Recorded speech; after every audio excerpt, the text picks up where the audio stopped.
আলোর অঙ্গীকার বিড়ি। আসসালামু আলাইকুম রহমতুল্লাহ। প্রিয় ভাই ও বোনেরা, আজ আমরা দুটি এমন মারাত্মক পাপ নিয়ে বিস্তারিত আলোচনা করব যেগুলোর সাথে সম্পর্ক রাখলে বা যেগুলো করে ফেললে একজন মানুষের নামাজ, রোজা, হজ, জাকাত, তাহাজ্জুদ, দোয়া দরুদ সব কিছু যেন বাধাপ্রাপ্ত হয়ে যায়। এই দুটি পাপের কারণে আল্লাহ তাআলার কাছে দোয়া করলেও তা কবুল হওয়ার পথ অনেক ক্ষেত্রে বন্ধ হয়ে যায়। আজকের আলোচনা ইনশাআল্লাহ এই দুটি পাপের উপরই কেন্দ্রীভূত হবে এবং আমি কোরআনের আয়াত দিয়ে এগুলোকে আরও স্পষ্ট করে বুঝিয়ে দেব। প্রথমেই তাহাজ্জুদ নামাজের ফজিলত ও রাতের শেষ প্রহরের মর্যাদা নিয়ে কিছু হাদিস শরীফ উল্লেখ করব। রাসূলুল্লাহ সাল্লাল্লাহু আলাইহি ওয়াসাল্লাম ইরশাদ করেন, রাতের মধ্যভাগ অতিবাহিত হলে বা রাতের শেষ তৃতীয়াংশে আল্লাহ তাআলা দুনিয়ার আসমানে নেমে আসেন এবং বলতে থাকেন, কে আছে যে আমার কাছে দোয়া করবে, আমি তার দোয়া কবুল করব? কে আছে যে আমার কাছে চাইবে, আমি তাকে দান করব? কে আছে যে আমার কাছে মাগফিরাত চাইবে, আমি তাকে মাফ করে দেব? বুখারী, মুসলিম। আরেকটি হাদিসে এসেছে, যে ব্যক্তি অজু অবস্থায় জিকির করতে করতে ঘুমায়, তারপর রাতের যে কোনো সময় তার ঘুম ভেঙে যায় এবং সে এই দোয়া পড়ে, সুবহানাল্লাহি ওয়ালহামদুলিল্লাহি ওয়ালা ইলাহা ইল্লাল্লাহু ওয়াল্লাহু আকবার ওয়ালা হাওলা ওয়ালা কুওয়াতা ইল্লা বিল্লাহিল আলিয়্যিল আযীম। তারপর সে যা চায় আল্লাহ তাআলার কাছে দোয়া করে, আল্লাহ তাআলা তার দোয়া কবুল করেন। সুবহানাল্লাহ, এই সময়টি এত মর্যাদাপূর্ণ যে অসংখ্য হাদিসে এর ফজিলত বর্ণিত হয়েছে। কত মানুষের জীবনের দুঃখ কষ্ট এই সময়ের দোয়ায় আল্লাহ তাআলা এক নিমিষে দূর করে দিয়েছেন। কিন্তু দুই শ্রেণীর মানুষের দোয়া আল্লাহ তাআলা কবুল করেন না যতক্ষণ না তারা তওবা করে সেই পাপ থেকে বেরিয়ে আসে। এই দুই শ্রেণীর মানুষ কারা? ১. যাদের জীবনে জেনা বা জেনার সাথে সম্পর্কিত পাপ আছে। ২. যারা অবৈধভাবে মানুষের সম্পদ লুট করে, চুরি করে, ঘুষ খায়, চাঁদাবাজি করে বা অন্যায়ভাবে সম্পদ অর্জন করে। প্রথম পাপ, জেনা ও তার সাথে সম্পর্কিত গুনাহ। জেনা শুধু শারীরিক মিলন নয়, অবৈধ প্রেম, হারাম সম্পর্ক, অবৈধ কথোপকথন, একান্তে দেখা সাক্ষাৎ, অশ্লীল ছবি দেখা, অশ্লীল কথাবার্তা সবই এর অন্তর্ভুক্ত। আল্লাহ তাআলা কোরআনে স্পষ্টভাবে জেনাকে নিষেধ করেছেন, ওয়ালা তাকরাবুজ জিনা ইন্নাহু কানা ফাহিশাতাও ওয়া সাআ সাবিলা। সূরা আল ইসরা ৩২ নম্বর আয়াত। অর্থ, আর তোমরা জেনার কাছেও যেও না, নিশ্চয়ই তা অশ্লীল কাজ এবং খারাপ পথ।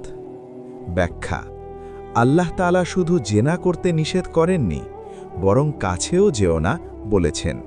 অর্থাৎ জেনার দিকে নিয়ে যায় এমন সব পথ, অবৈধ প্রেম, কথাবার্তা, একান্তে মেলামেশা সব থেকে দূরে থাকতে হবে। এটি এত বড় ফাহিশা অশ্লীলতা যে এর সাথে জড়িত থাকলে দোয়া ইবাদতের দরজা বন্ধ হয়ে যায়। আরেকটি আয়াতে আল্লাহ তাআলা পর্দা ও চোখ নত রাখার নির্দেশ দিয়েছেন, যা জেনার প্রথম ধাপকে রোধ করে। কুল্লিল মুমিনিনা ইয়াগুদ্দু মিন আবসারিহিম ওয়া ইয়াহফাজু ফুরুজাহুম যালিকা আযকা লাহুম ইন্নাল্লাহা খাবীরুম বিমা ইয়াসনাউন। সূরা আন-নূর ৩০ নম্বর আয়াত। অর্থ, মুমিন পুরুষদের বলে দাও তারা যেন তাদের দৃষ্টি নত রাখে এবং তাদের লজ্জাস্থান হেফাজত করে। এটাই তাদের জন্য অধিক পবিত্র। নিশ্চয়ই আল্লাহ তাদের কৃতকর্ম সম্পর্কে সম্যক অবহিত। পরের আয়াতে মুমিন নারীদের জন্য একই নির্দেশ। ব্যাখ্যা, অবৈধভাবে কারো দিকে তাকানো, কথা বলা, চ্যাট করা এগুলোই জেনার প্রথম সিঁড়ি। যারা এতে জড়িয়ে থাকে এবং একই সাথে বিয়ের দোয়া করে, তাদের দোয়া কবুল হয় না, কারণ তারা একদিকে আল্লাহ নাফরমানি করছে, অন্যদিকে তার কাছে সাহায্য চাইছে। দ্বিতীয় পাপ অবৈধ সম্পদ অর্জন ও মানুষের হক নষ্ট করা। ঘুষ, চুরি, ডাকাতি, চাঁদাবাজি, জোর করে সম্পদ দখল, ওজনে কম দেওয়া এগুলো সবচেয়ে নিকৃষ্ট গুনাহ। হাদিসে এসেছে, হারাম উপার্জনকারীর দোয়া কবুল হয় না। আল্লাহ তাআলা কোরআনে বলেন, ওয়ালা তাকুলু আমওয়ালাকুম বাইনাকুম বিল বাতিলি ওয়া তুদলু বিহা ইলাল হুক্কামি লিতাকুলু ফারিকান মিন আমওয়ালিন নাসি বিল ইসমি ওয়া আনতুম তা'লামুন। সূরা আল বাকারা 188 নম্বর আয়াত। অর্থ, আর তোমরা একে অপরের সম্পদ অন্যায়ভাবে গ্রাস করো না এবং জেনে শুনে গুনাহের মাধ্যমে মানুষের সম্পদের কিয়দংশ ভক্ষণের উদ্দেশ্যে তা বিচারকদের কাছে পেশ করো না। ব্যাখ্যা: ঘুষ, চাঁদাবাজি, জোর করে সম্পদ নেওয়া এগুলো বাতিলভাবে সম্পদ খাওয়া। এর মাধ্যমে উপার্জিত টাকায় যে ইবাদত করা হয় তা কবুল হয় না।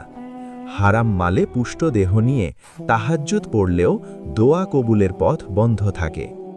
আরেকটি আয়াত, ইয়া আইয়ুহাল্লাযীনা আমানু লা তাকুলু আমওয়ালাকুম বাইনাকুম বিল বাতিলি ইল্লা আন তাকুনা তিজারাতান আন তারাদিম মিনকুম। সূরা আন-নিসা 29 আয়াত। অর্থ, হে ঈমানদারগণ, তোমরা একে অপরের সম্পদ অন্যায়ভাবে গ্রাস করো না, তবে তোমাদের পারস্পরিক সম্মতিক্রমে ব্যবসা হলে ভিন্ন কথা। ব্যাখ্যা: সব লেনদেন হতে হবে হালাল এবং সম্মতিক্রমে, অন্যথায় তা গুনাহ এবং দোয়া ইবাদতের পথে বাধা। উপসংহার ও তওবার পথ। প্রিয় ভাই ও বোনেরা, জেনা এবং অবৈধ সম্পদ এই দুটি পাপ থেকে বাঁচা ফরজ। আল্লাহ তাআলা আমাদের জন্য যৌন চাহিদা পূরণের জন্য বিবাহ নামক হালাল পথ দিয়েছেন এবং সম্পদের জন্য হালাল রিজিকের পথ দিয়েছেন।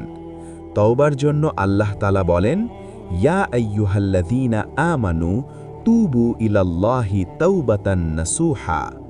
সূরা আত-তাহরিম 8 নম্বর আয়াত। অর্থ, হে ঈমানদারগণ, তোমরা আল্লাহর কাছে খাঁটি তওবা করো। ব্যাখ্যা: খাঁটি তওবা মানে পাপ ছেড়ে দেওয়া, লজ্জাবোধ করা আর কখনো না করার দৃঢ় সংকল্প। যারা এই পাপে জড়িয়ে আছেন তাদের জন্য একটাই পথ, হারাম সম্পর্ক তাৎক্ষণিক ছিন্ন করুন, অবৈধ সম্পদ ফেরত দিন বা সদকা করে দিন, খালেস নিয়তে তওবা করুন এবং হালাল সঙ্গী সাথী ও রিজিক চান। যারা ইতিমধ্যে সম্পর্ক ছিন্ন করেছেন তাদেরকে সাহায্য করুন। এই সাহায্যের মাধ্যমে আল্লাহ আপনার উপর যে গজব ছিল তা দূর করে দেন। আল্লাহ তাআলা আমাদের সবাইকে এই দুটি মারাত্মক পাপ থেকে হেফাজত করুন এবং আমাদের দোয়া ইবাদত কবুল করুন। আমিন। জাযাকাল্লাহু খাইরান। আসসালামু আলাইকুম ওয়া রাহমাতুল্লাহি ওয়া বারাকাতুহু।